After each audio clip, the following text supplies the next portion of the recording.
안녕하십니까 여러분들, 산책처럼 사주입니다. 네, 또 오랜만에 마트 옥상에 올라와 있습니다. 오늘 말씀드릴 주제는요 1%입니다. 1%. 무슨 얘기인가 하면요, 저는 어릴 때 그 강박증이 대단히 심했어요. 강박증이 너무 심해서 자기 전에 뭐 의자가 조금이라도 나와 있거나 아니면 책 하나가 조금 책장에서 삐져나오거나 이러면은 잠을 못 잤습니다. 근데 이게 참 신기한 게, 그래서 의자를 딱 밀어 넣고 다시 눕잖아요. 그럼 또 다른 게 보여요. 그래서 이제 책도 다 이렇게 꼽아 놓잖아요. 그러면은 뭐 방문에 이렇게 뭐 음식 같은 게 튀어 있거나 이런 게 보여요. 그러면 막 잠을 못 자요. 그래서 밤을 새거나 이런 경우들이 정말 많았어요. 근데 이거하고 1%하고 이제 무슨 관련이 있나 하면요. 음, 제가 한 번은 그런 생각을 한 적이 있어요. 왜 우리가 이렇게 힘들까? 특히나 정말 드라마틱하게 힘든 상황은 어떤 상황일까? 또는 분노하는 상황이 어떤 상황일까?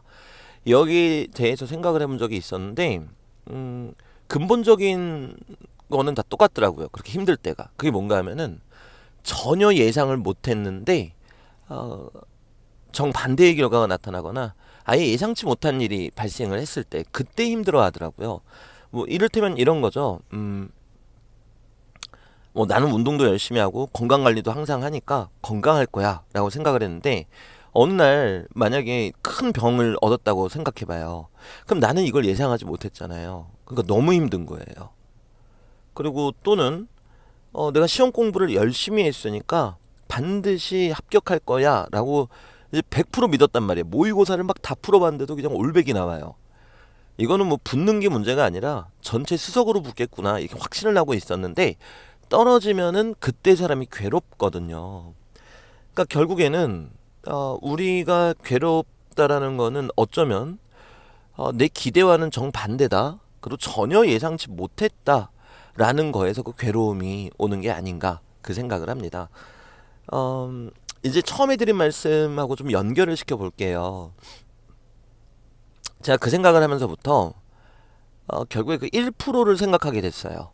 내가 정말 열심히 하고 누가 봐도 잘 되는 게 확실한 상황에서, 저도 사람이고 마음이 연약하니까 상처받는 게 싫잖아요. 그러니까 늘 마음 한구석에는 그 1%를 생각하는 거예요. 아니다. 이거 어쩌면 내가 아무리 열심히 하고 지금까지 보인 실적이 좋다 할지라도 떨어질 수도 있다. 그거를 머릿속에 늘 염두에 두자. 붙는다고 자신하지 말자. 이런 생각을 계속 하게 되더란 말이죠. 어... 근데 이렇게 1%를 생각하다 보면요, 아까 처음에 말씀드린 것처럼 그런 강박 증세에 시달릴 수가 있습니다. 강박 증세. 그쵸? 아까 처음에 제가 말씀드렸던, 제가 어릴 때 알았던, 왜냐면 그 사소한 거 하나하나 신경 쓰다 보니까 사람이 예민해지고 불안해하고 그게 강박이 돼 버리는 거거든요. 그래서 그 다음에는 이 1%를 어디까지 허용하고 어디까지 허용하지 않는 것이 옳은 걸까라는 생각을 또 하게 됐어요. 근데 사실 답은 너무 쉽죠. 네. 사소한 거 하나하나 다 1%를 생각하면서는 살 수가 없죠. 그리고 책장에 책이 꼽혀 있는 거라든가 뭐 자기 전에 의자가 빼꼼 나와 있다라는 거는 내 인생에 큰 의미가 있다라고 생각하지 않아요. 그 예민함을 엉뚱하게 발현시키는 거에 지나지 않겠죠. 하지만 내가 정말로 원하는 거, 내가 당연하다고 예상하고 있는 거, 또는 내 주변에 있기 때문에 이게 너무나 당연하다라고 생각하는 것들, 그것들에 대해서 1%를 꼭 생각해야 되겠다. 즉 내가 자신하는 것들, 당연하다고 생각하는 것들에 대해서 1%를 늘 염두에 둬야 되겠다. 라는 생각을 하게 되더라고요. 그리고 그것은 지금까지 저를 돌이켜 봤을 때 대단히 건강한 생각이었던 것 같습니다. 내가 확신하고 자신하면 할수록 예상치 못했던 그 마지막 1%가 발현이 됐을 때 사람은 정말 심하게 무너질 수밖에 없거든요. 그리고 나서 이제 명리학을 공부하게 됐는데, 저는 공부할 때 이것도 참 도움이 많이 됐어요. 내가 잘 맞춘다 할지라도 분명히 틀릴 수 있다. 이 이론이 맞다고 확신하더라도 분명히 틀릴 수 있다. 이렇게. 그러면은 내가 스스로를 의심하다 보니까 공부가 발전이 될 수밖에 없어요. 근데 제가 이 명리 공부하고 이제 이 업계에 들어와서 주변을 둘러보니까 저를 깜짝 놀라게 하는 일들이 정말 많았어요. 오히려 많은 명리를 공부하시는 분들이 99%에 매달리시더라고요.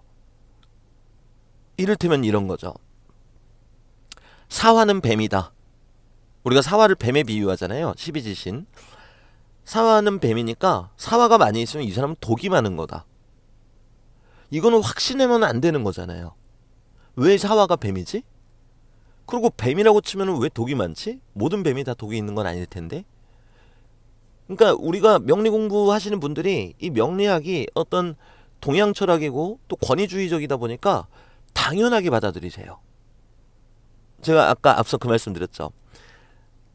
내가 강하게 기대하고 있거나 그리고 당연하게 받아들이는 거에 있어서 우리는 늘 1%를 생각해야 된다고요. 마찬가지라고 생각합니다. 명리 공부도. 아니 사화가 무슨 뱀이에요. 뱀에 비유하는 거죠. 그럼 사주 원국에 사화가 많다고 왜 그 사람이 독이 있어요? 왜 독을 빼내야 돼요? 대체 어디서 빼냅니까? 이거를 이 권위주의적인 분위기 속에서 공부하신 분들은 당연하게 받아들이거든요.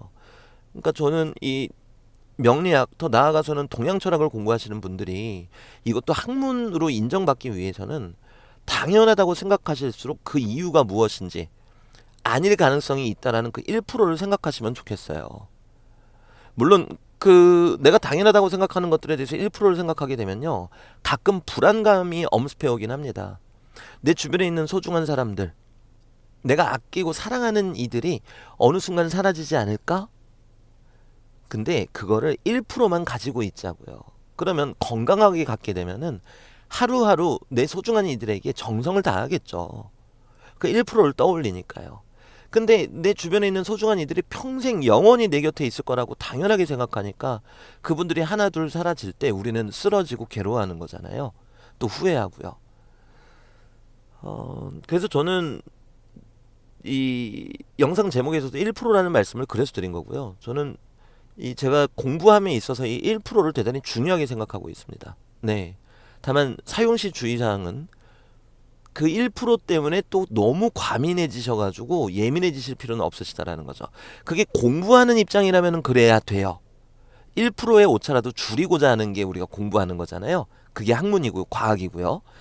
근데 사람에 대한 감정적인 부분이라면은 또는 공부가 아니라 다른 것에 대한 부분이라면은 그 1%는 말 그대로 1%로만 생각을 하셔야지 그 1%를 99%처럼 생각하셔가지고 또 과민하게 반응하실 필요는 없다고 생각을 합니다. 네, 그래서 오늘 드릴 말씀은 딱 여기까지인 것 같고요. 저는 실제로 명리학 공부하면서 큰 도움을 얻었고 또 아이들 가르치면서도 이렇게 공부하는 데 있어서 그 1%를 가지고 아이들을 어떤 정신교육 시켰을 때 대단히 효과들이 좋았어요. 그러니까 뭐 저한테 좋다고 여러분들한테도 좋다라는 보장은 없겠죠. 근데 아무튼 저는 그랬으니까요. 이렇게 한번 또 말씀드려 봅니다. 그리고 아까 전에도 말씀드렸지만 특히 명리학 공부하시는 분들 권위에 기대서 누가 맞다 그러면 무조건 맞다라고 생각하시지 않으시면 좋겠어요. 그게 정말로 근거가 있는 얘기인지 왜 그런지 이게 저거랑 비유하는 게 정말로 타당한지 이렇게 좀 생각해 주시면 우리가 조금 더 과학적으로 이것도 과학이니까요. 공부해 나갈 수 있지 않을까 싶습니다. 네, 저는 이만 가보도록 하겠습니다. 감사합니다, 여러분들.